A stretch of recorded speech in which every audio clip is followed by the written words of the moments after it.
Bonjour à toutes et à tous. Du coup, moi c'est Gaston, je fais partie du collectif Café Autiste Adulte Lyon. Je ne sais jamais dans quel sens est-ce que les deux A y sont. On vient vous présenter aujourd'hui une conférence, c'est la première édition de cette conférence, on vient tout juste de finir de la travailler. Comme on va vous le raconter un petit peu plus en détail juste après, on est un collectif de personnes concernées du coup par les questions d'autisme, qui souffrent de plusieurs formes de handicap, et du coup, pour moi en tout cas, c'est vraiment l'occasion pour venir vous parler à vous, cadre de l'administration, de nos situations particulières.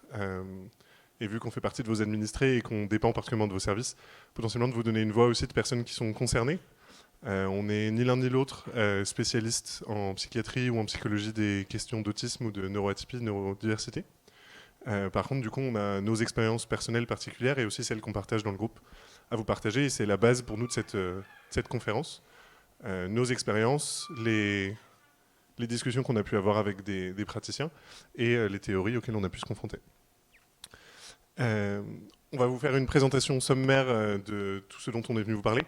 Le plan est en soi assez standard. L'idée pour nous, elle est surtout que vous soyez en capacité de poser des questions de la manière la plus pertinente possible. Vous êtes habitué du format, je pense, mieux que moi, du fait de pouvoir poser des questions à la fin, mais n'hésitez pas du coup à noter les numéros de slide qui seront bas à droite, là-bas, juste pour qu'on soit en capacité de retourner sur le slide si le besoin existe. Alors, spécifiquement, pourquoi est-ce qu'on est là aujourd'hui, du coup, nous, le Café Autiste Adulte Lyon, je ne vais pas m'en sortir.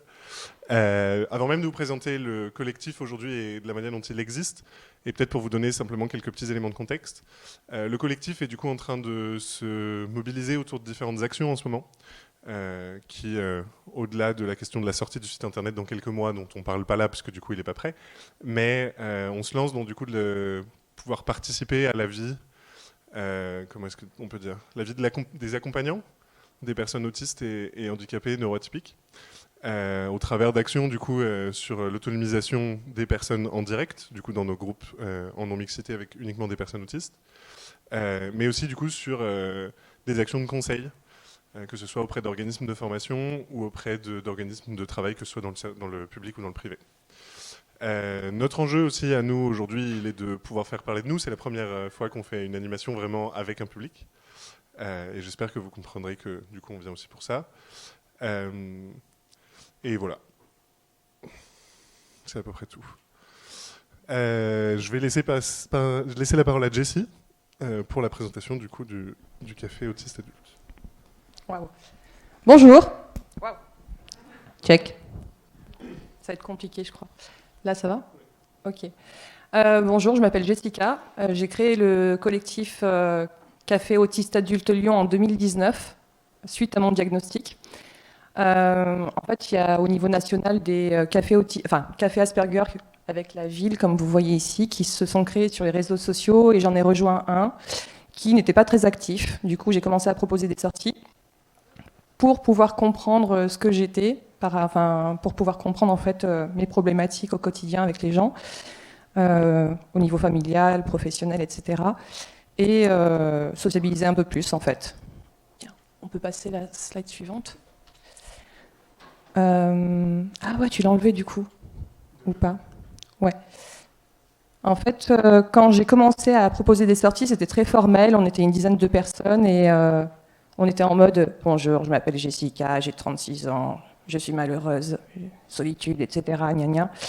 Et au bout d'un moment, ça m'a un peu saoulée, du coup, dans le sens où il y avait des gens qui prenaient la parole pendant 20 minutes pour parler de leur cas personnel, ce qui était très intéressant, et d'autres personnes qui ne parlaient pas du tout.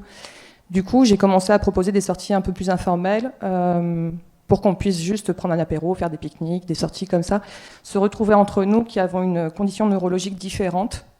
Et il y a des liens en fait à la fin du slide que j'ai créé où vous verrez qu'il y a notamment la question de l'empathie. En fait, l'empathie des autistes et celle des non-autistes est différente, ce qui fait qu'il y a une grosse problématique de communication entre les deux groupes.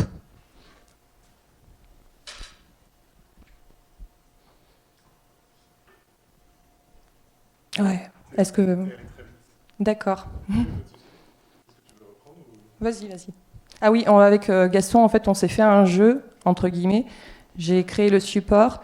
Lui, il est plus à l'aise à l'oral, et du coup, moi, je suis un petit peu papillon, j'ai tendance à m'étaler dans tous les sens, c'est pour ça que je suis plus à l'aise à l'écrit. Et on s'est fait un petit jeu dans le sens où il me fait des signes quand je parle trop ou pas assez. L'enjeu du coup du Café Autiste Adulte Lyon, c'est que les gens ils puissent se rencontrer en non-mixité, faire du lien social, et comme Jessie l'a souligné, c'est plus facile pour nous de se donner de l'empathie entre nous qu'avec d'autres personnes qui expérimentent pas le monde de la même manière.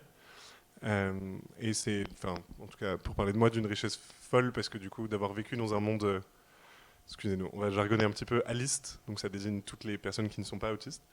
D'avoir évolué dans des milieux essentiellement alistes, j'avais des systèmes de référence qui correspondaient pas à mon expérience du monde, et du coup, de enfin rencontrer des personnes neuroatypiques de plein d'autres formes, ça permet de se sentir aussi un peu mieux entouré, de mieux comprendre, et de devenir plus autonome.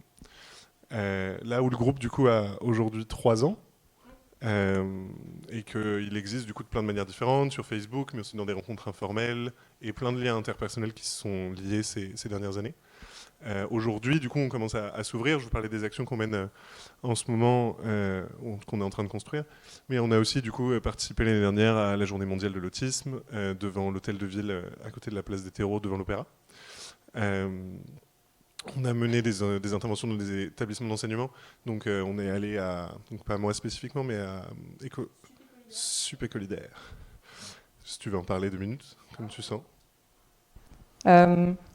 Avec Quentin qui est par là-bas. Bonjour Quentin.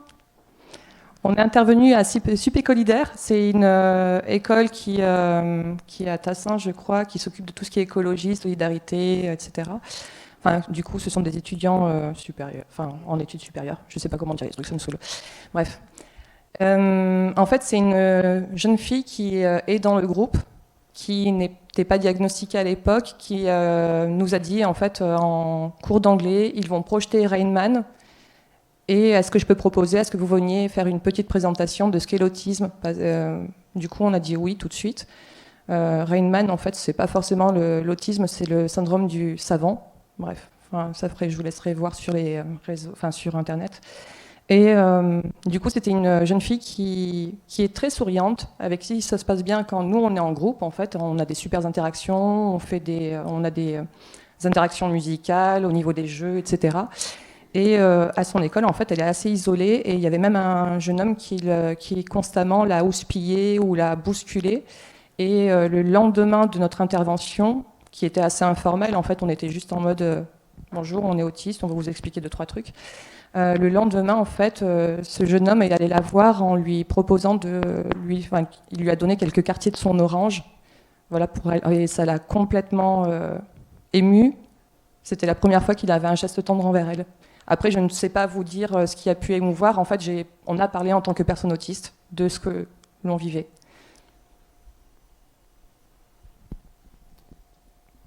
Et du coup, avec toutes ces expériences qu'on a pu mener ensemble, simplement du fait de pouvoir enfin se rencontrer entre personnes qui se ressemblent, on est loin d'être tous identiques de la même manière, comme vous avez sûrement pu le voir dans votre vie de tous les jours. Il y a aussi eu des conversations qui ont émergé au fur et à mesure du temps sur, on va dire, les grandes tendances de la manière dont les personnes autistes, même qui sont bien intégrées ou bien intégrables dans la société, peuvent vivre. Et dans ces conversations, particulièrement par rapport aux questions de souffrance du travail, a émergé l'envie de pouvoir formaliser un peu ça et de gagner de l'autonomie en fait sur ces questions-là. Excuse-moi, je te pique la présentation du truc et du coup c'est pour parler de moi en plus donc c'est un peu nul.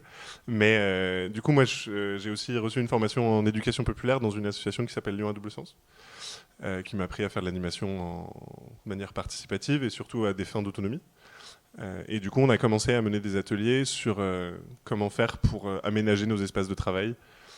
Donc nos espaces au travail, dans les relations avec les personnes, dans tout ce qui va être les questions de luminosité, d'accès à nos bureaux. Enfin, en fait, il y a plein de petits détails qui ne sont pas, comment est-ce qu'on va dire, pertinents pour nous, voire qui vont nous augmenter de beaucoup la difficulté à pouvoir rester dans un environnement de travail sans s'épuiser en permanence. Et du coup, l'enjeu, c'est que plutôt que d'arriver avec une liste de préconisations sur comment faire pour aménager notre espace de travail, d'en discuter entre nous, ce qui nous donne l'occasion du coup de créer des documents de synthèse qu'on va pouvoir commencer à communiquer bientôt sur justement c'est quoi un peu les règles générales de la manière dont les autistes veulent aménager leurs espaces de travail. Mais où du coup l'objectif premier c'est l'autonomisation des personnes concernées. Et aussi du coup dans cette démarche-là on a eu l'occasion de rencontrer plein de gens. dont comment il s'appelle, le centre d'excellence pour les autistes adultes du Vinatier, qui s'appelle du coup, ah oui, j'ai dû oublier études à un moment dans la présentation, qui est du coup iMind, qui nous a amené à travailler avec l'Institut des sciences cognitives. On a une interview de nous dans le iMind, je sais plus quand, ça devait être en janvier, un truc comme ça. Ça marche, vous pourrez en trouver la trace dans les références de bibliographie. Et surtout, on participera à la formation des internes au mois de mai sur justement l'accueil des personnes autistes et handicapées. Juste pour du coup qu'on puisse parler un peu du même point, on va vous faire une présentation, on va essayer de faire une présentation rapide de ce que c'est que l'autisme, vu de notre point de vue essentiellement. Donc il y a des éléments scientifiques et de théorie qui vont vous être présentés rapidement, mais l'idée ça va être surtout de l'illustrer avec nos vécus. Donc l'autisme, je vais faire très rapide là-dessus avant de donner la parole à Jessie. C'est une condition neurodéveloppementale ou neurologique. La précision exactement de ce truc-là n'est pas encore tout à fait bien posée, parce qu'il y a encore énormément de débats, de reclassification de ce que c'est que l'autisme, ses différentes formes, tout ce qui va lui être associé, qu'est-ce qui en fait partie, qu'est-ce qui n'en fait pas partie.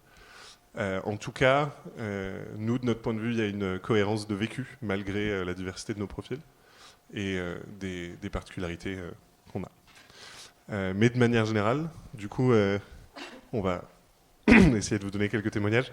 Il y a des différences de communication dans la communication, dans la manière dont on communique. Et Jessie, si tu veux bien nous raconter. Yes, ok. Des exemples? Ok. Oui, du coup, sur la slide numéro 7, là qui est au tableau, c'est qu'est-ce que l'autisme? J'ai mis grossièrement, du coup, les fondamentaux qui sont dans le DSM-5, c'est une littérature médicale mondiale. Du coup, c'est la diade autistique. On a la communication et le besoin de routine, répétition, stéréotypie. Communication, interaction sociale, j'en parlais tout à l'heure avec Gaston. En fait, j'ai 2 exemples juste ce jour-là, par exemple. Il y a ma coloc ce matin qui m'a dit Jess, je pars avec la balayette. Elle avait un truc à faire par rapport à une asso, je sais pas trop quoi. Donc, elle est partie avec la balayette. Et ce matin, en fait, bien fatiguée. Oui, quand je suis fatiguée, a priori, c'est quelque chose qui est assez courant chez les autistes. On a du mal à... on a une espèce de désorientation physique. Ce qui fait que je me prends beaucoup les murs, etc. Et ce matin, du coup, j'ai poqué un meuble dans le couloir, ce qui a fait que j'ai fait tomber une théière avec du verre qui a complètement explosé. Et du coup, j'ai cherché la balayette. Et j'ai fini par envoyer un SMS à ma coloc en lui disant t'es partie avec la balayette. Et du coup, l'appel, est-ce que tu l'as laissée dans le placard? Parce que je la trouve pas. Et... non, elle avait pris le kit en fait. Et là, ça fait partie de la communication de base pour les personnes autistes, c'est qu'un mot est un mot. Et quelque chose qui vous paraîtrait à vous logique de je suis partie avec la balayette, du coup je suis partie avec le kit. Moi, je m'attendais à voir la pelle dans le placard. Du coup, c'est des petites choses comme ça au quotidien que vous transposez sur plein de thématiques différentes qui font que j'ai l'impression que les gens sont presque en train de me mentir en permanence parce qu'il manque des éléments, parce que j'ai pas toutes les informations. J'ai un autre exemple. Ah, vas-y. Mentir par omission, en fait. Par omission, oui. Mentir par omission. Et l'autre exemple, c'est ce matin, je voulais avoir des détails par rapport à ce qui allait se passer ici. Et du coup, la personne m'a envoyé un SMS en me disant « Je te rappelle dans 5 minutes ». Et du coup, j'étais sur mon téléphone.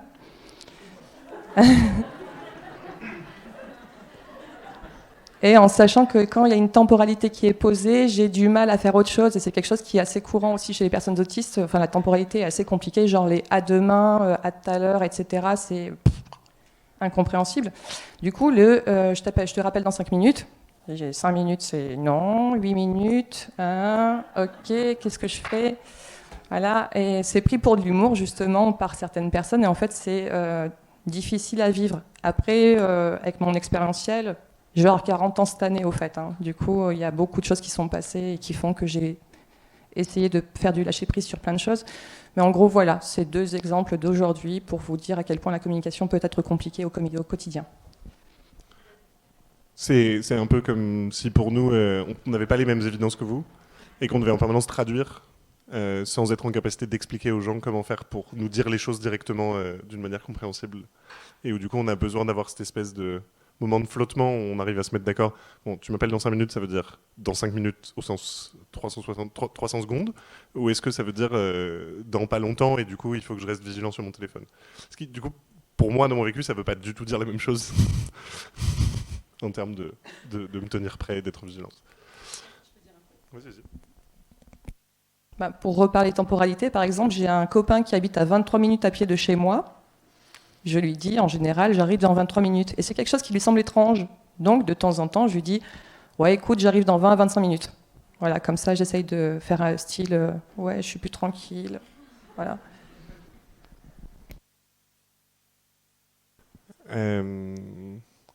Du coup, je sais pas lesquels autres. Est-ce que tu voulais illustrer? Bah après, il y a plein de trucs. Oui, effectivement, les smileys, ça nous aide beaucoup à l'écrit, à faire comprendre qu'on n'est pas en train d'agresser les gens, par exemple. Les points d'exclamation à répétition, ça par contre, enfin moi perso, je le prends comme une agression. C'est genre 3 petits points. J'ai l'impression qu'on est en train de m'envoyer des javelots. Parce que tout vraiment a une importance. Après, les routines stéréotypies, steaming et tout, est-ce qu'on en parle maintenant? Ouais. Bah moi, ça peut être l'occasion, ouais. Ouais. Bon, les routines, c'est au quotidien, mais après, vous racontez ma journée à la maison, ça va être compliqué. Le steaming, en fait, ce sont des mouvements qu'on peut avoir. Enfin, il y a du flapping aussi. Genre, en fait, ce sont des mouvements de régulation corporelle. C'est notre façon à nous de réguler les émotions, de réguler le trop-plein. On peut avoir des objets aussi pour steamer, du coup, des trucs à mâchouiller. Ou moi, j'ai toujours des cailloux dans mes poches, par exemple, que je tripote dans tous les sens, en fonction de la forme, la couleur, etc. T'as des trucs, toi, ou pas? Oui, en fait, je sais pas si vous avez vu, je suis arrivé dans la salle, je me suis assis, j'ai commencé à me frotter les mains et j'ai pas arrêté pendant 3 minutes. Je me rends compte que je le fais parce que du coup, j'ai peur de votre regard. Parce que on se prend plein je sais pas comment dire, de remarques qui nous demandent de nous contrôler, de pas. Je suis en train de le faire sous la table, là, juste pour information. Je fais ça avec mes doigts depuis tout à l'heure. C'est une manière de me rassurer parce que je sens mon propre corps et où du coup c'est une sensation répétitive qui permet de normaliser l'expérience. Voilà, ça fait partie du quotidien aussi de ça. Et comme c'est des trucs qui sont visibles et souvent ça peut m'amener à faire du bruit quand on regarde un film. Je me tape sur la cage thoracique puisque c'est rassurant. Et du coup, mes potes qui aiment pas ça. Et du coup, voilà. Et il y a aussi les intérêts spécifiques. Comment qu'on en parle de ça? La caricature que vous connaissez sûrement, c'est celle des petits garçons qui vont adorer les transports en commun et particulièrement les trains, qui du coup vont être incapables de parler d'autre chose que des rails, des portes automatiques, de chouchou. Et j'en ai fait partie d'une certaine manière, mais c'était plus sur les dinosaures, où je connaissais, je sais pas, 50 noms de dinosaures par cœur et leurs particularités et leurs différences. Donc ça, c'est quand on a 6 ans, parce qu'on nous propose des intérêts spécifiques un peu dans tous les sens, donc c'est génial. Mais passer un certain stade, c'est pas de très bon goût de, j'en sais rien, passer, par exemple, 4 mois à ne faire que lire des mangas et à rien faire d'autre. Et en fait, faire autre chose, c'est une source de stress et de fatigue et d'incompréhension, parce que pourquoi? Donc voilà, c'est mon expérience personnelle. C'est comme ça que j'ai appris à parler anglais, donc j'en tire des choses super positives. Mais disons que ma carrière scolaire n'a pas été brillante sur cette période. Moi, c'est les chats et l'autisme. Et les gens et la communication entre les gens et les comportements. Voilà. Donc du coup, c'est des trucs sur lesquels on va avoir différents axes de recherche, d'expérimentation. On va aller chercher énormément de choses. On a quelques personnes qui ont la chance d'avoir des intérêts spécifiques qui sont compatibles avec les attentes sociétales. Moi, ça m'a amené à faire de la psychologie, de la sociologie, des sciences politiques. C'est super. Mais je sais qu'il y a d'autres personnes qui n'auront jamais l'occasion de pouvoir explorer librement leur passion pour la géologie ou pour les arbres, alors que du coup ils ont des connaissances assez impressionnantes. C'est juste qu'ils, d'une part, ils savent pas les communiquer, d'autre part, on leur a dit qu'il fallait avoir honte d'avoir des intérêts spécifiques aussi importants.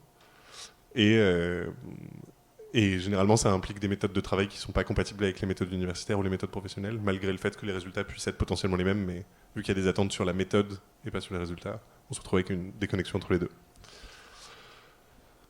Et ça nous aide à nous ressourcer aussi, parce qu'en fait, par exemple, l'air de rien, s'obliger à aller à un apéro et partir au bout de une demi-heure parce qu'on n'arrive plus à parler, parce qu'on est saturé sensoriellement, le fait de rentrer très rapidement en essayant de, encore une fois, ne pas se prendre un mur, et pour visualiser des photos de chats pendant une demi-heure, voire 3 quarts d'heure, voire 3 heures, ça fait du bien et ça me remonte, par exemple. Enfin, tout le monde n'aime pas les chats, hein. Et j'ai lu un témoignage il y a 2 jours d'un homme qui, quand il était petit, sa mère avait compris que le fait de parler de ses intérêts spécifiques le ressourçait. Et du coup, les journées où il avait du mal à se lever, du mal à se mettre au travail scolaire, elle lui proposait de parler pendant 1 heure de ce qu'il avait envie et de l'écouter entièrement, quoi. Et de fait, il observait que ça lui donnait l'énergie d'aller affronter le reste du monde après. On va passer au point suivant qui n'est pas sur le slide qu'on a ici, qui est la question des sensorialités, des sensibilités sensorielles. Où du coup, on en parle sur la slide juste après que vous venez d'entreapercevoir. Mais les autistes généralement sont positionnés en hypo ou en hypersensibilité sur différents sens. Donc ça peut être parfois très utile, puisque moi du coup j'ai appris à faire la cuisine au goût parce que j'ai une super sensibilité gustative. Mais à l'inverse, on a des soucis, on en parlait encore ce matin, avec les sirènes en ville, qui font de l'écho, qui font de la lumière dans tous les sens, et où en fait, ça peut être dangereux parfois pour nous, ou spécifiquement dans mon cas pour les autres, puisque certains l'ont peut-être vu, je fais 2 mètres et 100 kilos, et du coup si je perds l'équilibre et qu'il y a quelqu'un en face de moi et que je lui tombe dessus, c'est déjà arrivé, à cause d'un son trop violent. Ça peut être un peu problématique, donc ce genre de choses. Et je sais pas, une fois on s'était retrouvé dans un rendez-vous où il y avait des néons dans le bureau dans lequel on était. Là c'est encore pire parce que du coup c'est le projecteur, même moi je l'entends. Et du coup je sais que Jessie elle a une hypersensibilité auditive. Moi, j'en viens, enfin, depuis que je suis gamine, j'en viens à, quand je suis très fatiguée, je suis obligée de tout débrancher parce que j'ai branché les prises, enfin, débranché les prises électriques, enfin, je sais pas comment dire autrement d'ailleurs, parce qu'il y a vraiment un grésillement qui m'empêche de dormir, par exemple. Ou alors, j'étais en train de penser à autre chose. À un moment donné, je me suis retrouvée dans une formation de développeur web destinée aux autistes, un projet de la région, enfin, financé par la région. Du coup, on était 14 et en fait, on avait tous des sensibilités différentes, ce qui fait que moi, j'avais demandé à être proche de la fenêtre pour avoir la lumière du jour au maximum. Et à contrario, il y avait des personnes qui demandaient à être vers le mur le plus lointain des fenêtres, avec des néons en moins. Donc, enfin, voilà, pour représenter quelque chose qui est complètement différent. Moi, j'ai besoin de beaucoup de lumière et d'autres personnes ont besoin d'avoir de la pénombre. On passe à la slide d'après. Ouais. C'est une slide qu'on propose de découvrir puisqu'elle fait partie des nombreuses infographies réalisées par des personnes autistes sur nos conditions. Donc on va en faire une description un peu rapide, en sachant que la partie la plus constructive, c'est celle à votre gauche, et la partie qu'on critique, elle est plus sur la droite pour vous expliquer comment est-ce qu'on en arrive à ce genre d'observation-là.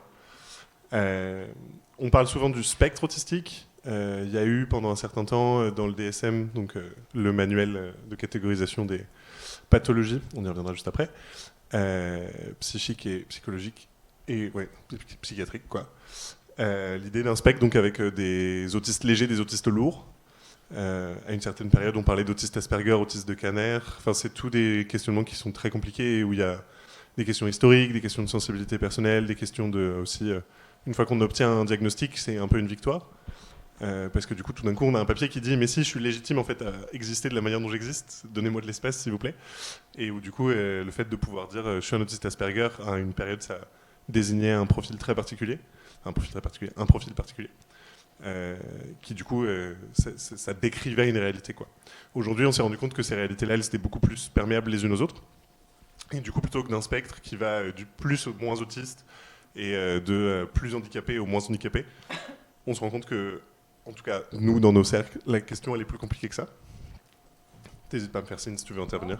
C'est juste une question de curseur, en fait. Il y a tout ça qui nous concerne, les habiletés sociales, intérêts restreints, enfin, intérêts spécifiques, du coup, les routines, les troubles sensoriels, le steaming, la perception, fonction motrice aussi, on n'en a pas parlé, mais bon.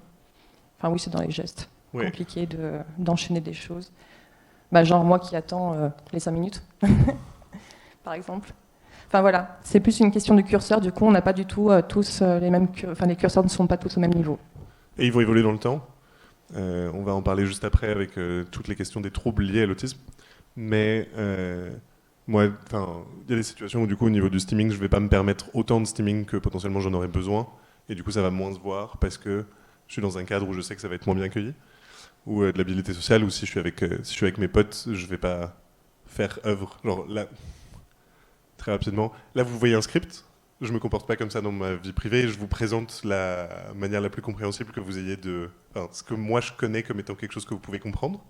Mais si on était autour d'une table dans un café, je vous parlerais pas de la même manière puisque j'utiliserais pas le même script et dans mon intimité c'est encore autre chose. Et où du coup ça c'est quelque chose à laquelle il faut être prêt aussi, du fait que potentiellement les personnes auxquelles vous ferez face ont des scripts, parce que c'est une super stratégie de défense, on parle de masquage autistique, c'est ça le terme scientifique. Ils vont être plus ou moins efficaces, plus ou moins pertinents, et potentiellement la personne aura besoin d'aide pour construire le sien, pour communiquer avec vous. Voilà. Et même dans le temps, ils évoluent en fonction de notre état d'humeur et de nos expériences de vie et de notre environnement. Oui. Donc ça, c'est une prise de position de la personne qui a fait l'infographie. Jessie et moi, on est d'accord avec cette prise de position-là, mais comme je vous l'ai dit, c'est encore un débat énorme dans la littérature médicale et dans les expériences qui sont faites. La question que nous, on propose de se poser, c'est plus face à une situation, est-ce que la personne quel est le niveau d'autonomie de la personne ? Et du coup, quel besoin d'accompagnement est-ce qu'elle a besoin ? Quel type d'accompagnement pour gagner de l'autonomie dans le temps ? Et un peu à quel point est-ce qu'elle est intégrable ? Donc quelqu'un qui va avoir des grosses difficultés à l'oralité, si on n'a pas la possibilité d'avoir accès à un bloc-notes ou à des téléphones portables pour qu'elle puisse écrire et participer à la conversation, et ben à cet endroit-là, elle ne sera pas très intégrable à la situation sociale dans laquelle elle sera. Par contre, ça ne veut pas dire qu'elle n'est pas dans l'absolu. Ça va du coup dépendre des aménagements qu'on a à notre disposition, quoi.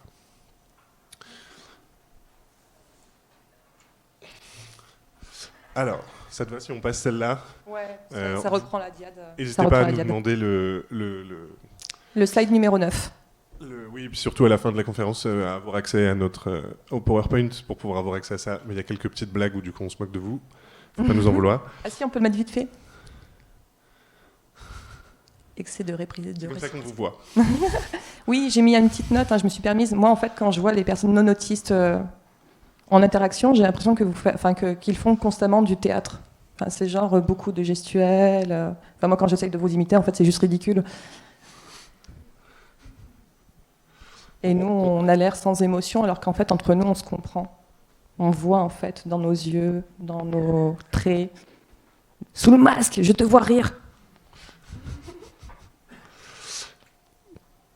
Du coup, comme on vous en parlait, du coup, la perspective avec laquelle on travaille, nous, c'est que l'autisme n'est pas un handicap.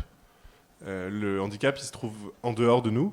Il se situe dans la manière que la société a de nous entourer, de nous accompagner.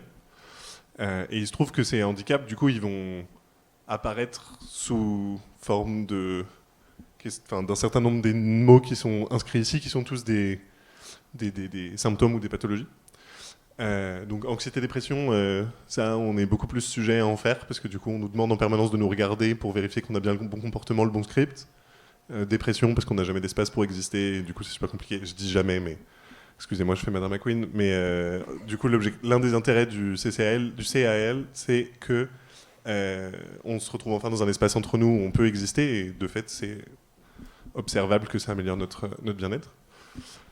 Les troubles du sommeil qui sont associés à l'anxiété, la déficience intellectuelle, c'est un gros débat, ça encore, mais juste une question pour vous par rapport à ça, c'est une question un peu rhétorique, mais pour vous amener à vous questionner là-dessus, une société qui ne sait pas accompagner le fonctionnement de certaines personnes, comment est-ce qu'elle peut les aider à acquérir des compétences de manière pertinente, et du coup si cette carence de communication pertinente entre les deux s'entérine dans le temps, dans la trajectoire de la personne, c'est difficile pour moi d'établir que les autistes lourds, peu intégrables, seraient bêtes, parce qu'en fait du coup dans quelle mesure est-ce qu'ils n'ont pas juste eu pas le bon environnement pour pouvoir se développer et s'épanouir.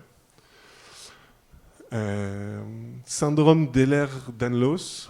Ouais, j'ai marqué un vaste sujet. Je vous invite vraiment à aller voir sur Internet parce qu'en fait, j'ai marqué douleur chronique, mais en fait, ça a beaucoup d'impact physique, physiologique qu'on ne pourrait pas lister ici. En fait, il faudrait vraiment une conférence à part entière là-dessus. Et du coup, la slide, en fait, là, elle est vraiment présente pour dire que l'autisme en soi, c'est une condition neurologique qui est différente de la norme. Et là, on a des troubles liés qui, en fait, ont participé aux préjugés pendant des décennies et qui participent encore aux préjugés. Et du coup, pour faire un petit peu rapidement le lien avec le TDAH et toutes les questions des 10, les neuroatypies, les neurodivergences vont avoir tendance à venir en bouquet, dans le sens où une personne autiste généralement va se retrouver avec plusieurs particularités, on va dire. Donc moi, je suis très légèrement dyspraxique, j'ai appris à moduler contre, mais je ne suis pas dyscalculique ni dyslexique. Par contre, d'autres personnes vont l'être, et généralement chez les autistes, on se retrouve tous avec une attention forte à toutes ces formes-là, qui produisent des handicaps de fait, parce que du coup on a des attentes en face de nous qui sont suffisamment élevées pour qu'on sente le manque. Prosopagnosie. Oui, c'est moi ça. Et alexithymie, c'est moi qui l'expliquerai, mais... Oui, prosopagnosie, en fait, ça c'est quelque chose que l'on peut retrouver chez les autistes et chez les non-autistes. Ah, il y a du bruit. Ok. Du coup, en fait, la prosopagnosie... C'est moi qui fais du bruit? Oui. Waouh! Je sais pas pourquoi. Check, 1, 2. Donc, en fait, je vais vous donner un exemple. En fait, j'ai beaucoup changé d'entreprise. J'ai fait 15 entreprises en 16 ans. Et à un moment donné, dans une entreprise, au bout de 2 mois, j'ai croisé un collègue à la machine à café et j'ai commencé à lui parler d'un dossier commercial qu'on avait en commun. Et en fait, il m'a regardé en me disant « Mais qu'est-ce que tu me racontes ? Enfin, t'es complètement sur notre planète. » Et en fait, je me suis rendu compte que j'étais en train de me tromper de personne. En fait, je m'attendais à discuter avec mon commercial terrain et j'étais en train de discuter avec un gars du bureau d'études, en sachant que ces deux personnes-là ont souvent le même style vestimentaire, petite chemise, pantalon, les chaussures pointues, des lunettes assez similaires et bruns, cheveux courts. Du coup, la prosopagnosie, c'est ça, c'est ne pas reconnaître les gens. Moi, en général, quand je vais regarder les personnes, je vais m'attacher à des détails, genre une coupe de cheveux, des piercings, tatouages, ouais, vraiment sur l'exemple que je vous ai donné, c'était vraiment au bout de 2 mois. Du coup, la personne a eu l'impression que soit je me moquais d'elle, que je portais pas d'intérêt aux personnes, alors qu'en fait je les reconnais pas forcément. Enfin, c'est compliqué pour moi. Ou alors que j'ai des propos incohérents. Ça, on me l'a déjà dit aussi. C'est pas que je suis incohérente, c'est qu'en fait je n'arrive pas à savoir à qui je parle selon qui j'ai en face de moi. Et je voulais dire un autre truc. Ah oui, genre en soirée. Si je peux me permettre, t'as pas dit le truc clé. Oui. Tu reconnais pas les visages. Oui, c'est ça. Yes. Et par exemple, en fait, si à un moment donné, en soirée ou tout à l'heure, on discute ensemble et que vous avez un pull moutarde et des lunettes marron, si il vous prend l'envie d'enlever votre pull moutarde et que vous avez un t-shirt noir en dessous et que vous enlevez vos lunettes, je ne vous reconnais plus. Vous imaginez les situations d'embarras? Si tu veux bien garder à la fin, on essaye de finir dans 5 minutes, mais prends note. Et je vous parlais d'alexithymie, je crois bien que c'est le bon mot. Je n'ai pas encore fait des masses de recherches sur le sujet, donc je ne suis pas la meilleure personne pour en parler, mais j'ai vécu du coup avec une personne qui a priori en souffre. C'est des personnes qui n'ont pas accès à la compréhension de leurs émotions de manière immédiate. C'est-à-dire que si là, je me dirigeais vers l'un ou l'une d'entre vous en vous demandant est-ce que vous êtes à l'aise, normalement, sauf pour des questions sociales, au moins pour vous-même, vous êtes en capacité de répondre à la question. Normalement, il y a plein d'autres... comment on peut dire, traumas qu'on peut vivre dans sa vie qui délayent le ressenti des émotions et du coup ça trouble les choses parce qu'en plus une personne qui du coup va pas se sentir à l'aise, qui souffre d'alexithymie, qui va pas s'en rendre compte, potentiellement elle va être plus facilement victime de trauma parce qu'elle va être moins en situation d'identifier quand est-ce qu'il faut qu'elle sorte d'une situation traumatique, si tant est que ce soit possible. Mais du coup l'alexithymie c'est une prédisposition de base qui est indépendante du parcours individuel qui va faire que la personne avec qui j'ai vécu me racontait qu'en fait parfois il lui fallait 6 mois pour savoir comment est-ce qu'elle se sentait à un instant donné, ce qui peut poser des gros problèmes du coup dans l'évolution des relations. Et ce qui me fait d'ailleurs faire un lien, je sais plus si on l'a noté là, mais du coup une des caractéristiques de l'autisme va être aussi centrée sur le fait que on a de la difficulté à conceptualiser la dégradation progressive des relations. Et où du coup, voilà, c'est pas quelque chose dont je souffre forcément particulièrement parce que j'ai fait ma part des choses vis-à-vis de ça, mais je sais qu'il y a du coup des gens qui vont se retrouver à accoster des personnes qu'elles n'ont pas vues depuis 15 ans comme si elles s'étaient quittées la veille et à pas comprendre le fait qu'il puisse y avoir une distanciation, enfin une distance qui a été prise du fait qu'elles se soient pas vues pendant 15 ans, quoi. Mais du coup l'alexithymie, voilà, c'est le fait de ne pas pouvoir accéder directement à ses émotions et d'avoir besoin vraiment d'un temps, enfin deux temps pour la traiter. Et on a une amie dans le groupe qui nous parlait du fait que souvent elle avait aussi besoin de moments dédiés pour se remémorer une situation, pour comprendre ses émotions une fois extraite de la situation. Et donc vraiment il y a le fait que ce soit délayé dans le temps et que elles aient besoin de prendre de la distance par rapport à la situation. Il y a une différence entre les deux, je ne suis pas sûr de bien réussir à la communiquer, mais c'est non seulement il faut qu'il y ait du temps qui puisse se passer, mais aussi qu'il y ait un espace hors de la situation pour pouvoir le faire. Voilà, donc typiquement le fait de vivre avec cette personne, j'imagine, j'en sais rien, c'est une hypothèse, que le fait qu'on ait arrêté de se voir pendant les vacances lui a permis de faire le point sur notre relation, ou j'en sais rien, c'est de la projection sur ce truc-là, mais du coup c'est pour vous donner un exemple de la manière dont ça existe. Tant qu'on vivait ensemble, elle n'était pas extraite de la situation malgré le fait que le temps avance, et du coup c'était pas suffisant. Tu veux rajouter quelque chose ? Non, j'étais en train de voir déficit d'inhibition latente. Ça, en fait, c'est le cerveau qui ne trie pas les stimuli sensoriels. C'est-à-dire que là, par exemple, en fait, c'est aussi lié à l'hypersensibilité que j'ai et qu'on est nombreux à avoir. Genre là, en fait, j'ai ça qui est en haut-parleur dans mes oreilles. J'ai la personne qui est partie, qui a débranché son PC. C'est pareil, ça m'a fait... Enfin, tout est en mode... Tous les sons sont en mode haut-parleur constamment. Et du coup, c'est épuisant. Et on a besoin d'espace de calme pour pouvoir se régénérer là-dessus. Et c'est assez compliqué à expliquer vu que ça ne se voit pas. Vas-y. Ah oui, la phrase d'en bas était quand même super importante, hein, que tous ces troubles sont également présents dans le reste de la population. Ce n'est pas dédié aux autistes.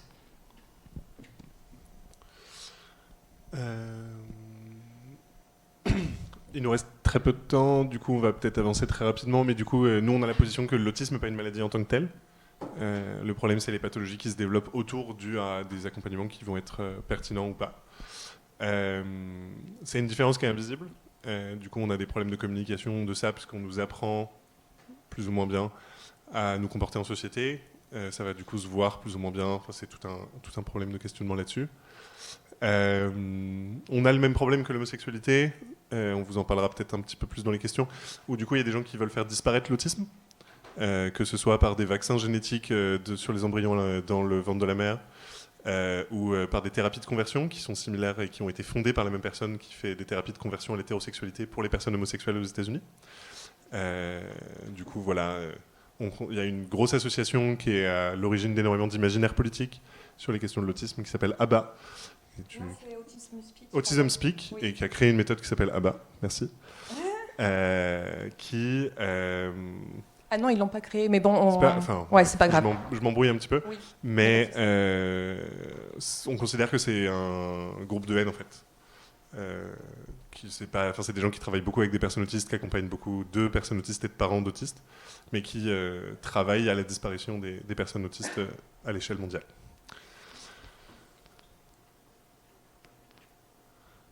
Ça te va si on saute ou tu veux en dire un mot ? Est-ce que je donne un exemple ou pas du tout ? Si, vas-y, c'est très bien. Ouais, ok. Du coup, il y a eu beaucoup de livres qui sont sortis sur l'autisme au féminin et en fait, de par mes interactions, enfin mon expérientiel et les interactions avec les femmes, on se rend quand même compte que c'est très éducationnel. On nous demande de bien se tenir, de pas faire de vagues, depuis l'enfance en fait. Et du coup, vous voyez tout, hein, faire le bisou, etc. Du coup, on oublie les notions de consentement hein, par là, que ce soit avec la famille ou l'entourage. Et je t'avais parlé d'un truc, mais je ne sais pas si c'est approprié ou pas. Par exemple, femme et naïveté sociale, en sachant que la naïveté sociale se retrouve chez toutes les personnes autistes. Moi, par exemple, et c'est arrivé à de nombreuses personnes, si un homme me pose des questions par rapport à ma sexualité, je peux lui répondre parce que c'est une question, je suis naïve, je vais lui répondre. Et c'est pas du tout une invitation à avoir des rapports sexuels ensemble, sauf que c'est mal compris et ça peut générer des situations très complexes, voire des agressions sexuelles. Voilà. Là, on en a du coup un cas qui est particulier, qui est loin d'être rare en fait, mais qui en fait dans sa structure se retrouve un peu dans toutes les interactions qu'on va avoir avec des personnes. Donc je sais pas quel exemple est-ce qu'on peut donner, mais quand on va avoir affaire à des administrations, on va pouvoir nous demander des papiers, nous demander de répondre à des questions, et on va pas avoir le contexte qui nous permettrait de comprendre en quoi est-ce que cette question peut être légitime, voire même que cette question peut être bien intentionnée en fait. Et on va le percevoir comme une menace à cause du flou. Et où du coup on a besoin de contextualisation pendant la construction de la relation, particulièrement avec des personnes qui sont détentrices d'autorité. C'était compréhensible ? Oui. Chouette. Très rapidement, toujours par rapport à ces questions politiques par rapport à l'autisme. Si tu veux y aller, vas-y. Du coup, en fait, il y a toujours dans la représentation de l'autisme la couleur bleue, Il y a aussi la pièce de puzzle, etc. Vous avez vu notre logo, en fait, c'est un infini en arc-en-ciel pour représenter la neurodiversité. La couleur bleue, du coup, vient de Autism Speak, une association américaine montée par des grands-parents d'un petit garçon autiste. Du coup, c'est rattaché au genre.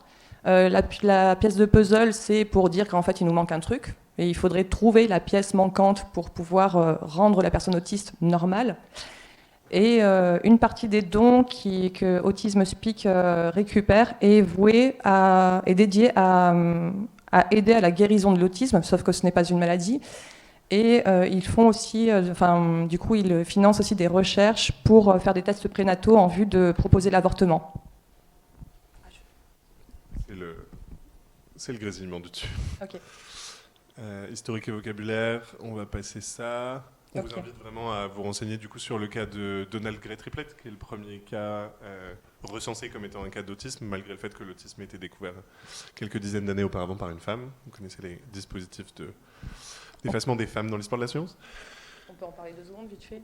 On a vraiment plus de temps, Ah, Jessie, pardon. on est déjà à la fin du truc. Par contre, je veux bien que tu parles d'elle, plus, si ça te dérange pas. Du coup, c'est noté. Oui, une femme qui a étudié l'autisme infantile en 1925 et qui n'a absolument pas son nom où que ce soit, Grounia Soukareva. On parle toujours de Léo Kanner et de Hans Asperger. Et Léo Kanner, en fait, il a juste dit, il a mis le doigt, entre guillemets, sur l'autisme sévère, non-verbal, etc. Sauf que si vous cherchez l'histoire de Donald, c'est un homme qui aujourd'hui a 88 ans. Quand il était enfant, effectivement, il n'était pas en interaction, etc. Et en fait, à 88 ans, c'est une personne qui a une vie très remplie, qui a des relations sociales, qui est mariée, qui est passionnée de golf, retraitée. Du coup, cette personne-là, qui était dite autiste sévère à l'enfance, serait qualifiée actuellement de autiste Asperger si le terme existait encore.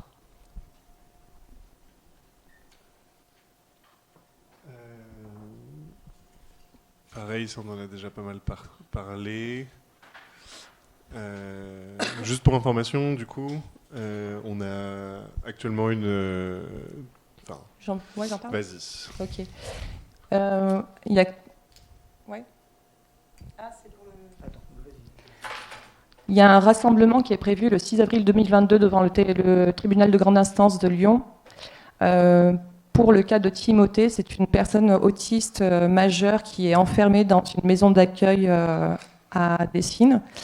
Et on a déjà fait un rassemblement il y a 2 ans. En fait, ce qui se passe, c'est que son père, cette personne-là a été enfermée à la demande de son père parce que ce garçon, en fait, est non-verbal et a très peu d'interaction avec les gens parce que, en fait, il les connaît pas. Et du coup, dans cette masse, on a su que, par exemple, il n'avait pas le droit de choisir ses vêtements parce que, en fait, ça emmerdait les gens de devoir ramasser tous les vêtements qu'il avait sortis du placard, alors que c'est une des rares choses qu'il puisse faire par lui-même et qui pourrait lui... je sais pas, quand vous choisissez vos vêtements le matin, vous êtes content, en fait. Là, on lui empêche ça. Et il y avait aussi un autre truc, c'est que la nuit, en fait, toutes les chambres sont fermées, ils n'ont pas accès aux toilettes, ce qui fait que, du coup, ça arrive que Timothée urine ou fasse plus dans sa chambre, et pour le punir, en fait, tout ça est laissé dans la chambre jusqu'à midi. Voilà, par exemple. Donc, en fait, il y a un rassemblement le 6 avril, c'est Clé Autiste qui fait l'appel. Et on sera là. C'est un cas pour vous montrer que, malgré le fait qu'on puisse être invité ici et que c'est trop chouette, merci David, des personnes avec lesquelles on se sent en empathie et en communauté sont encore aujourd'hui maltraitées dans les services de santé, publics comme privés. Hein, c'est la même chose que pour les personnes retraitées ou toutes les personnes qui vont avoir des problématiques d'autonomie. Aujourd'hui, on ne sait pas accompagner le manque ou la perte d'autonomie dans notre société. Pas ou mal. Je vous ai déjà parlé du handicap. C'est bien la slide d'avant, quand même. Ouais. Celle-là ? Ouais, l'inné constitutif. Allô ? Oui, bonjour. Je me parle toute seule. Ça marche vachement bien. Ça marche vachement bien. Vas-y. Ok, super. Oui, en fait, il y a nous, par exemple, nos handicaps, entre guillemets, c'est qu'on a une communication qui est différente. Ça concerne 1 à 2% de la population, donc c'est compliqué de trouver des gens avec qui on puisse communiquer de manière fluide. Et puis, on est jugé avec nos gestes, etc. Et puis, on a aussi tout ça, là. Du coup, on a nos handicaps de par notre condition neurologique. Et en fait, après, il y a le handicap circonstanciel. Ça va être, par exemple, le fait de ne pas mettre de feux sonores à certains endroits pour les personnes qui ne voient pas, le fait de ne pas mettre de rampe pour les gens qui ont une mobilité réduite. Et nous, en fait, on est concernés par tout ce qui est réglage auditif, visuel, olfactif, etc. Voilà, du coup, c'était pour dire qu'il y avait des handicaps qui sont de fait, et après, on attend de la société des aménagements qui ne sont pas toujours présents, loin de là. Et pour nous, c'est encore pire, parce que du coup, ça ne se voit pas. Et du coup, les questions des aménagements matériels pour les personnes handicapées, on se retrouve au croisement de plein de choses. Moi, je souffre de fatigue chronique, où du coup, potentiellement, je vais être au bord de l'épuisement après 3 minutes de marche, alors que je suis un jeune homme en bonne santé, je peux aller faire des randos avec des copains. Juste, ça me prend comme ça et on ne sait pas vraiment bien pourquoi. Et le fait que du coup, il y ait peu d'espace de repos dans l'espace public qui soit vraiment confortable, à l'abri, protégé sensoriellement ou ce genre de choses, on se retrouve coincé. Enfin, moi, je me retrouve coincé dans ces dispositions, au milieu de ces dispositifs-là. Et c'est au croisement des personnes à mobilité réduite qui du coup vont pouvoir avoir besoin d'espaces de repos. Et je parlais des environnements sociaux et culturels où du coup on va avoir tous un peu notre propre bon sens. Je ne sais plus qui c'est qui disait ça, que le bon sens est la chose la plus répandue dans l'humanité. Le problème c'est qu'on a tous un différent et du coup toujours cette question de différence des attentes dans différentes situations et où on nous a tellement saboté notre sentiment de légitimité qu'on n'arrive plus à faire des demandes dans l'espace social au niveau de la communication. Du coup, voilà, handicap, le contrat social invalide de ta gueule, et le livre Je vais m'arranger, comment le validisme impacte la vie des personnes handicapées. Donc le validisme, c'est, je vois des gens qui me disent oui, mais je reprécise quand même. Du coup, si les personnes handicapées existent, des personnes valides existent. Et du coup, le validisme, c'est la défense que la norme, c'est les personnes valides et que les personnes handicapées n'ont pas forcément voix au chapitre, voire ça va plus loin. On a enlevé la slide sur les catégorisations des triangles dans les camps de concentration nazis en fonction des différents types de handicap. Mais voilà, il n'y a pas 100 ans, donc bon. Après, ça c'est mes trucs perso, du coup on peut passer, on passe, ça on passe. Ça, les liens. Si vous voulez, soit vous les prenez en photo. Ah pardon, il y a une slide lien. On pourra envoyer. Ouais, ok, super. Ouais, donc vous avez quelques liens. Donc il y a un article écrit par iMind, le centre d'excellence qui est au Vinatier, sur Gaston et moi par rapport à l'atelier exploration d'aménagement possible en milieu professionnel dédié aux personnes autistes. Il y a aussi le lien pour une lettre ouverte envoyée à M6 suite à une récente soirée sur l'autisme où en fait il n'y avait que des parents qui sont en mode ouin ouin ouin et qui nous laissent pas la parole à nous. Enfin, c'est un peu méchant ce que je viens de dire, mais nous en fait on est adultes, on a le vécu, on sait ce qu'on ressent et en fait on n'a que des parents comme Samuel Le Bihan qui vont écrire des bouquins en disant, son bouquin c'est un bonheur que je ne souhaite à personne. Vous voulez qu'on fasse quoi avec ça en fait? Bref, voilà, sur les plateaux, en fait, il y a des médecins, il y a des parents, et nous, on n'a pas le droit de parole dans ces événements-là. Donc, il y a une lettre ouverte que vous pouvez signer. Il y a aussi l'article, du coup, sur les thérapies de conversion qui ont été créées par l'OVAS. Donc, il les a créées pour les personnes homosexuelles et pour les personnes autistes. Les méthodes ne sont pas les mêmes, mais en gros, ça va être choc électrique, etc. Vous allez le voir sur ce truc-là. Il y a aussi Autisme Speak avec la couleur bleue, là. Il y a aussi un article sur la double empathie. Donc ce que je vous disais vite fait, c'est le fait qu'on ait une empathie similaire et que vous avez une empathie similaire. Après, je ne sais pas qui est autiste dans l'Assemblée. Enfin, on a tout notre groupe qui est par là-bas. Hello. Voilà, et il y a le dernier lien, en fait, c'est l'Antre de la Chouette. C'est un article qui s'appelle « Un proche autiste Asperger, merci de lire ceci ».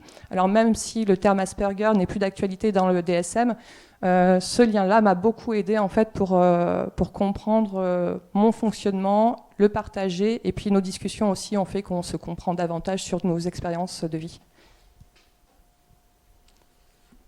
Ça c'est super aussi, toutes les chaînes YouTube en fait, c'est que des personnes autistes en fait qui vulgarisent. Yes. Et Babouillac, très important. Enfin bref, une personne autiste non oralisante qui a écrit des livres grâce à des petites pièces, grâce à des petits cartons avec des lettres dessus, parce qu'elle ne parle pas et elle a une mobilité, une motricité qui est assez compliquée. Du coup, elle communique avec des petits cartons. Elle a écrit des bouquins et il y a aussi Monsieur Roux qui a fait une adaptation de ses textes en musique. C'est assez touchant sur les émotions.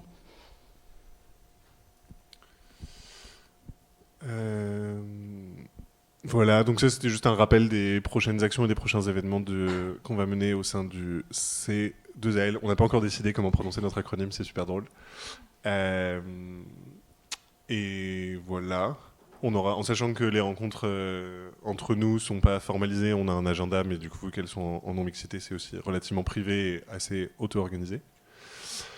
Donc voilà pour nous. Merci à toutes les personnes du Café Autiste. C'est trop cool que vous ayez été là, ça fait trop plaisir. Sylvaine Puon, que tu connais? Oui, c'est une personne qui habite à Nice, qui a créé et qui continue de gérer le groupe national Autiste Adulte sur Facebook, qui a aussi une page qui s'appelle Autiste tout simplement, et elle met pas mal de publications tous les jours en fait pour communiquer, enfin des articles ou des dessins qu'on a vus comme le camembert avec toutes nos particularités. Et aussi un merci à Pauline, une personne qui fait partie du groupe depuis 2020 et qui, aux premières sorties, en fait, ne parvenait pas à nous parler, disait qu'elle avait des cours. Enfin, du coup, pour me parler, elle l'écrivait sur son téléphone et moi, je retranscrivais. Et elle est multidiplômée au conservatoire, couturière de ouf. Et du coup, elle venait aux rencontres avec ses instruments de musique pour nous jouer des morceaux. Et voilà, c'était sa façon de dire qu'elle était contente d'être avec nous. Et grâce aux trottinettes, parce qu'elle l'a marqué, grâce à sa trottinette en fait qu'elle a reçue à Noël 2020, elle a arrêté de prendre les transports en commun, ce qui fait qu'elle n'a plus de saturation au niveau du toucher des corps des autres, les odeurs, le visu, etc. Et depuis qu'elle a sa trottinette, donc, elle parvient à oraliser de manière plus fluide. Elle continue d'être en progression. Je me fatigue. Cette conférence lui est un peu dédiée et à ses progrès. Comment est-ce qu'on fait pour gérer les questions? Je suis désolé, on a 10 minutes de retard, 15 minutes de retard presque. Oui, voilà. Tu peux laisser les contacts. Voilà. Bonjour.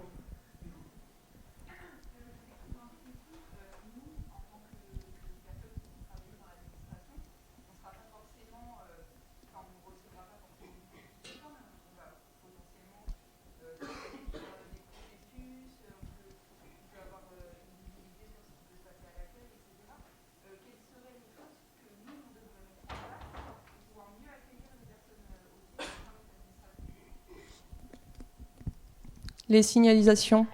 Enfin, t'en parlais avec les trucs, avec les tickets, par exemple. Ouais. Tout signaler. Les agents d'accueil, c'est très important aussi. Enfin, je veux dire par là, quand il y a des files, pouvoir aller voir les gens. Repérer aussi quand il y a des situations... Enfin, je peux parler? Excuse-moi, du coup. Ouais. Ok. Une anecdote, par exemple. Il n'y a pas longtemps, j'ai voulu aller à un guichet à la SNCF et il y a 2 personnes qui se sont engueulées parce qu'en fait, le guichet n'était pas encore ouvert. Enfin, le bureau là avec les 4 guichets. 2 personnes ont commencé à s'engueuler et moi en fait j'ai commencé à me boucher les oreilles et à commencer à faire des bruits. Enfin, je fais des bruits quand ça va pas ou je fais des gestes, ça dépend. Et il y a une agente de la SNCF qui m'a repéré de loin. Je sais pas si les personnes sont formées ou si elles ont de l'empathie. En tout cas, elle a repéré que je commençais à être stressée, à me boucher les oreilles, ou c'est pas forcément aussi visible, mais en tout cas je me mettais dans un coin de mur comme ça, comme je pouvais. Et elle s'est approchée de moi. Et en fait, là, quand vous avez une situation comme ça, c'est poser des questions binaires. C'est est-ce que ça va? Est-ce que... Enfin, je vais vous emmener dans un endroit calme, suivez-moi. Est-ce que je peux vous toucher l'avant-bras? Ça, le faites pas, touchez pas quelqu'un sans lui demander, en fait. Et vraiment des questions binaires, si possible. Donc le oui-non, en sachant que du coup, moi, ça m'arrive quand je suis très fatiguée ou quand je suis submergée de manière sensorielle. Je peux plus parler. Donc vraiment, juste, je peux vous faire oui ou non avec la tête. Voilà. C'est assez clair ou pas? Je sais pas. Ok. Je peux faire une réponse plus générale. Nous, les préconisations qu'on fait, c'est s'assurer que les personnels d'accueil soient formés à l'accueil des personnes aux sensibilités différentes. Il n'y a pas que nous, il y en a plein d'autres. Et que si vous faites des espaces d'accueil, si vous participez à la conception d'espaces d'accueil, d'inclure des personnes en situation de handicap dans les personnes qui vous donnent les préconisations sur comment est-ce qu'il est conçu, tant dans l'architecture, les stimuli de communication, que dans les processus d'accueil qui vont être conçus. Du coup, nous, on est en train de se constituer en tant que groupe contactable pour faire du conseil sur ces questions-là. Mais on n'en a pas parlé, mais on a commencé à explorer une relation avec le H+ Formation, qui est une association financée par la région de mémoire, qui certifie du coup des organismes de formation dans la formation des personnes autistes, mais qui référence aussi tout un catalogue de personnes qui sont en situation de donner du conseil de plein de types différents, et entre autres sur ce genre de questionnement-là. Malheureusement, c'est aussi Jessie vous a donné des exemples spécifiques sur certaines situations d'accueil, mais en fait, ça va dépendre énormément des situations. Donc, on est là pour vous donner envie de vous sensibiliser, de vous culturer, de trouver ces questions importantes. Mais il n'y a pas de réponse magique, malheureusement. Ah si, je peux dire un truc aussi. Vas-y. Il y a des institutions en fait où on a des rendez-vous à un horaire précis et en fait on ne sait pas si on doit se mettre dans la file d'attente ou si on doit passer devant les gens. Du coup, c'est là aussi où c'est important d'avoir des agents d'accueil qui soient volants entre guillemets. Enfin, je sais pas comment dire autrement, mais on peut, parce qu'on est focus sur un horaire, on va se dire ok, je suis là à 13h30, qu'est-ce que je fais maintenant? Et je suis stressée parce qu'en fait, je suis pas encore en rendez-vous avec la personne, alors que je devrais l'être. Et je fais quoi? Il y a 5 personnes qui sont devant moi. Enfin voilà, ça peut. Enfin, du coup, c'est une explosion cérébrale qui se passe. Et où, du coup, il y a des théories sur justement l'aménagement, sur la hiérarchie de la présentation de l'information. Et où, du coup, si nous, on a plein d'informations qui vont être dans des polices, des couleurs, des tailles différentes, notre cerveau va soit essayer de tout prendre en compte d'un seul coup et on va s'effondrer puisque le cerveau va surchauffer, pour caricaturer, hein. Soit au contraire se fermer complètement pour arrêter de recevoir les stimuli, mais du coup on n'est plus en situation d'utiliser la communication écrite autour de nous. L'agent d'accueil est un super bon médium pour gérer cette situation-là. Mais voilà. Est-ce qu'il y a d'autres questions?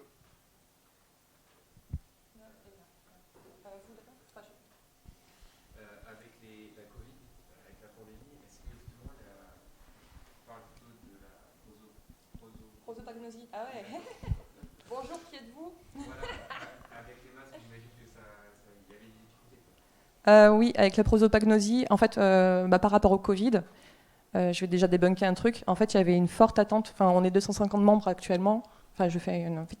Il y avait une forte attente de se revoir, en fait, déjà. Donc, pour montrer qu'on n'est pas, on n'a pas envie de s'isoler, en fait. C'est juste qu'on ne sait pas comment faire pour être en interaction avec les autres. Et ensuite, par rapport à la prosopagnosie et de manière générale, en fait, il y a dans certains pays, ils ont mis en place des masques transparents pour les personnes malentendantes et pour les personnes autistes, parce que en plus de la prosopagnosie, il y a aussi le fait qu'on ne sache pas lire les informations sur les visages des gens.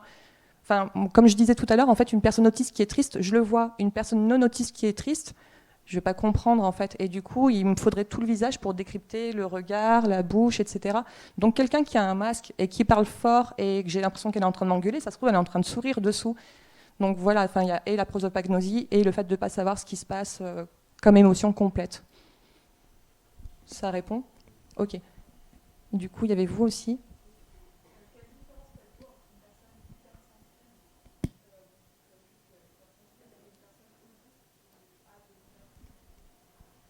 Je peux? Ouais. J'ai besoin que tu précises. Du coup, tu parles d'hypersensibilité sensorielle et pas d'hypersensibilité émotive, d'émotion.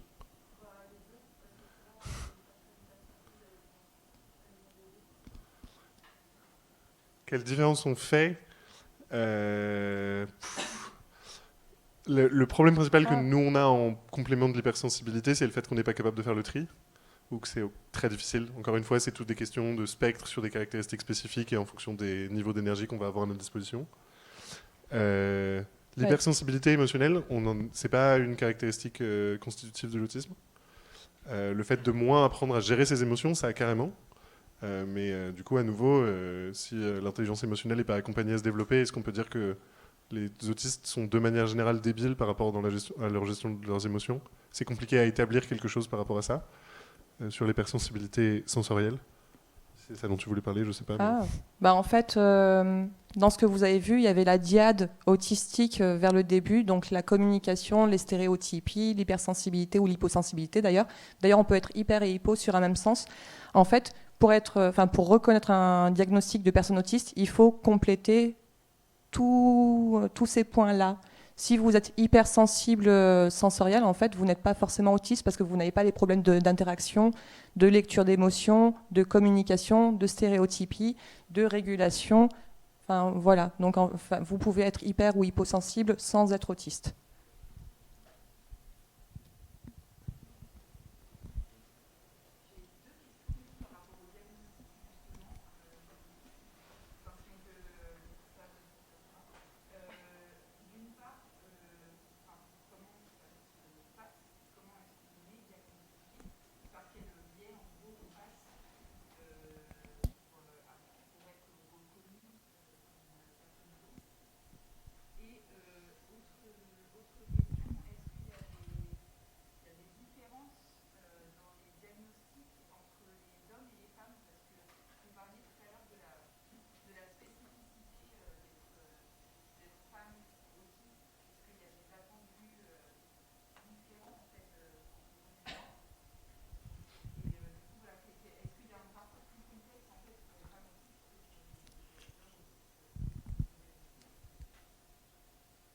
Ok.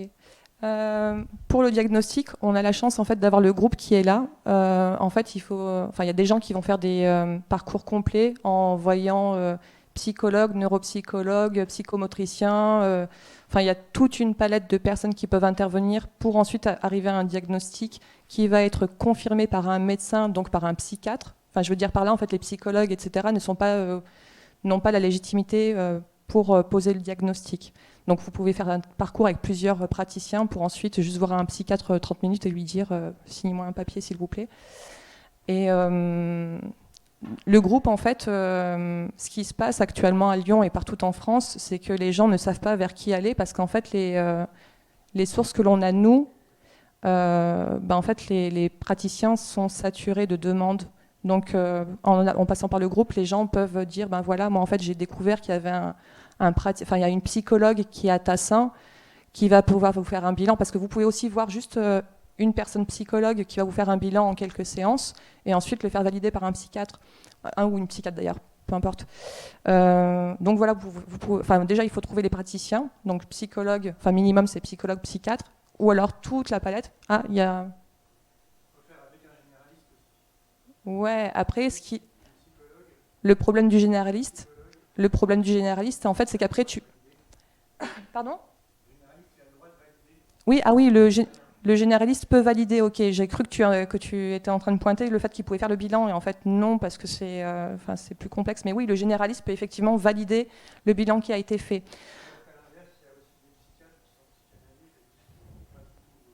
Oui, il faut qu'il ait l'estampe. Yes, je ne sais pas si je répète pour le micro. Il y avait donc la question ensuite pour les femmes.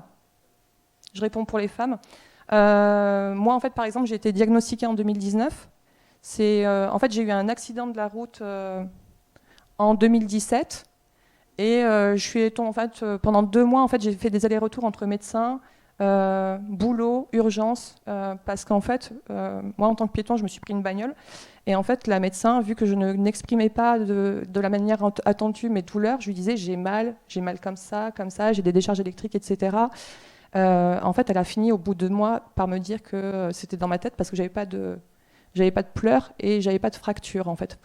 Et donc elle m'a hurlé dessus. Je suis allée voir une énième fois les urgences qui m'ont envoyé à la clinique du Parc vers un spécialiste qui m'a dit en fait vous avez toutes les parties molles qui sont écrasées, vous avez les nerfs sectionnés et tout. Sauf que vu que je suis en hyposensibilité, enfin je sens les choses en fait, mais je pleure pas, j'ai pas tout ça. Donc donc il y a eu ça. J'ai eu quasiment 2 ans de soins. Ensuite, j'ai vu un médecin du travail pour reprendre le travail, parce qu'en fait, c'est l'obligation hein, au bout d'un certain temps d'absence, qui a commencé à mettre sur la piste du HPI au potentiel intellectuel. Je me suis renseignée là-dessus. Je me suis dit, en fait, non. Oui, je suis HPI.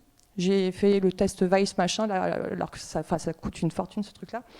Bref, je suis HPI, mais en fait, je ne me reconnais pas là-dedans, parce qu'en fait, les HPI que je vois, que je lis, que j'entends, ce sont des HPI qui sont à liste. Du coup, il y a quand même la différence de communication, enfin des choses que je ne voyais pas. Et j'avais lu en parallèle, j'avais eu des souvenirs en fait qu'en 2012, j'avais commencé à m'intéresser à l'autisme avec un copain. Donc je me suis remise sur la piste de l'autisme. Et là, mon psychiatre m'a dit, non, vous n'êtes pas autiste parce que ce sont les hommes qui ne parlent pas, qui se balancent, qui se tapent la tête contre les murs. Et en fait, en grattant dans mes souvenirs et en parlant avec ma mère il n'y a pas longtemps, je me suis souvenu que fin des années 80, j'avais passé des tests quand j'étais petite. Parce que en fait, je voulais pas avoir d'interaction avec les camarades de classe. J'étais pas bien. Enfin, je voulais pas qu'ils me touchent. Je les poussais, etc. Et ce qui était ressorti de ce truc-là, c'est oui, elle est bizarre, mais elle travaille bien à l'école, donc on la laisse dans le circuit. Donc en fait, ah oui, il y a dans une conférence qu'on a suivie il y a pas longtemps aussi, qui a été faite par une personne du Centre Ressources Autisme du Vinatier. Elle disait en fait que jusqu'à il y a 30 ans, c'était tabou de dire qu'une personne était autiste parce qu'on avait justement le préjugé du petit garçon qui se tape la tête contre les murs, qui ne parle pas. Voilà, donc oui, du coup, j'ai parlé de moi, mais en fait, oui, pour les femmes, c'est plus difficile de se faire diagnostiquer parce qu'il y a tous les trucs de masking, toute l'éducation de tiens-toi bien, sois jolie, fais pas de faux mouvements, etc. Donc on est hyper comprimé, et quand on se fait diagnostiquer, par contre, on ne devient pas plus autiste, c'est juste on se laisse le droit de bouger et de se exprimer. Et il y avait une question devant, pardon.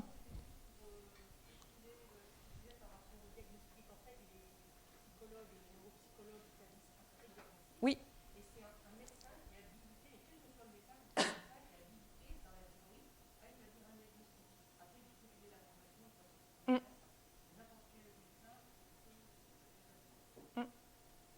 Oui, c'est vrai que je suis restée sur les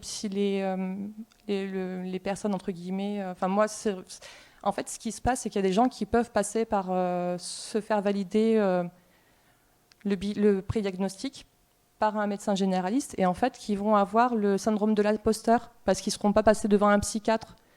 Parce que pour la MDPH, la maison départementale des personnes handicapées, c'est eux en fait qui valident ou non nos dossiers et en fonction de la signature de la personne sur le petit papier bleu, la certificat médical, ça peut plus ou moins bien passer. Ouais, la MDPH, en fait, ça nous sert à avoir la RQTH, la reconnaissance en qualité de travailleur handicapé. Ça ne donne pas de droits financiers. C'est juste pour demander des aménagements. Et en fait, justement, la création de l'atelier exploration d'aménagements possibles en milieu professionnel, on l'a créé en fait pour répondre à cette demande. C'est parce qu'en fait, on se retrouve avec une RQTH, mais on ne sait pas quoi en faire en fait. Parce qu'on n'est pas légitime, parce que les gens ne savent pas tout ce qu'on vient de vous expliquer, là, des aménagements dont on a besoin sensoriellement et au niveau de la communication. On a l'impression qu'on n'a pas le droit de le demander alors que c'est nécessaire pour nous. Et voilà.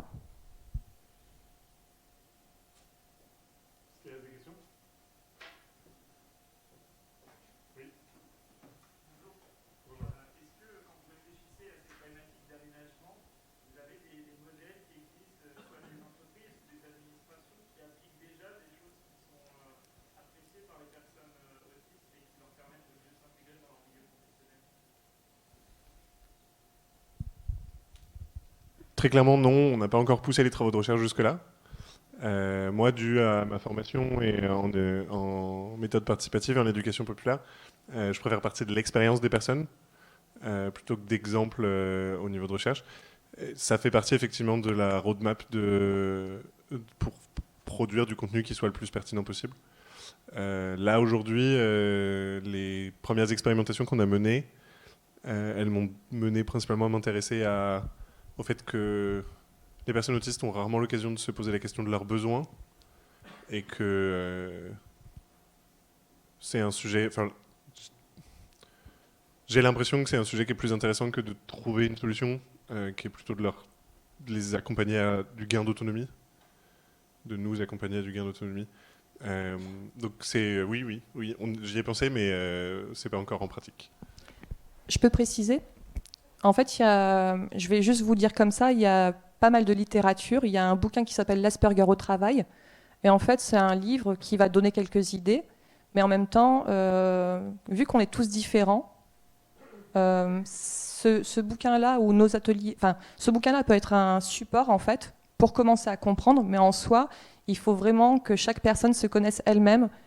Et c'est dans ce sens-là que les ateliers sont super intéressants, c'est on fait des ateliers à une dizaine de personnes, 8-10, et du coup chaque personne peut échanger avec d'autres personnes de par leurs expériences ou non d'ailleurs, et du coup dire ah mais ça ok, j'en avais pas conscience que ça venait de ça, genre moi mon truc de prosopagnosie, il y a des gens qui sont sûrement touchés par ça ici, qui n'en avaient pas conscience avant qu'on en parle là, et qui vont continuer de se renseigner là-dessus.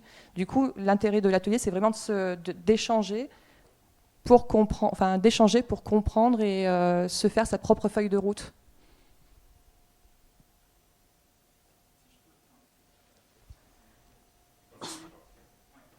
Ah oui, je voulais juste dire aussi, j'arrête pas de tousser, mais en fait j'ai eu le Covid il y a 3 semaines, du coup c'est des résidus, voilà.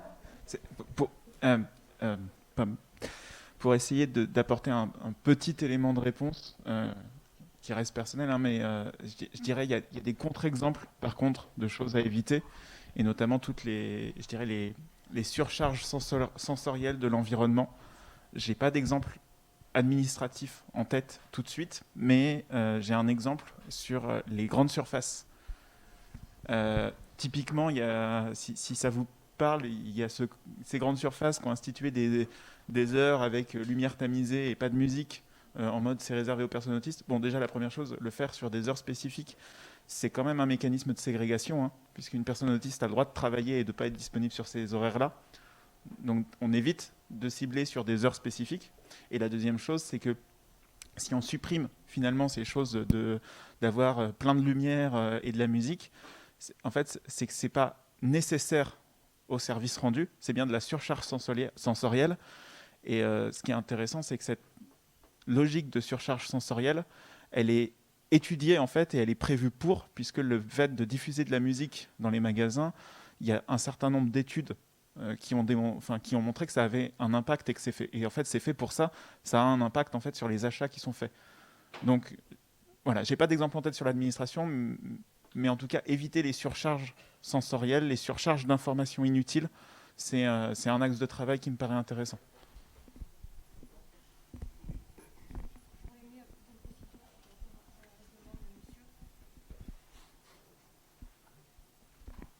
Comme vous voyez, on est tous un peu experts de nos situations respectives, du coup c'est assez rigolo. Merci. En fait, il existe dans des grandes entreprises des référents handicap.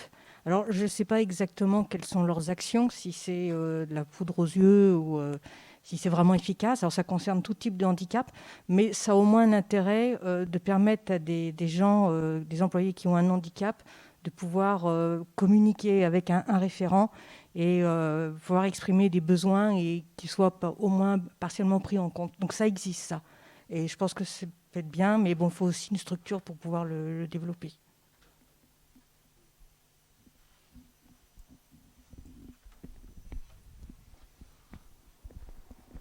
Du coup, merci David de nous avoir laissé déborder, mais on va conclure là. Malheureusement, je pense qu'on ne sera pas dispo pour poser des questions hors conférence là tout de suite parce qu'il va falloir qu'on décompresse.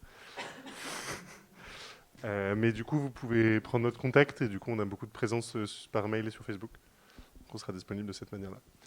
Merci beaucoup à toutes et à tous. Merci David. Merci. Ah oui, bah du coup, je vois que l'Assemblée fait des gestes. C'est un geste qui existe en communication non violente, qui vient de la communauté, comme on dit, malentendante. Voilà, pour applaudir ça nous va très bien aussi, ça ne fait pas de bruit. Merci.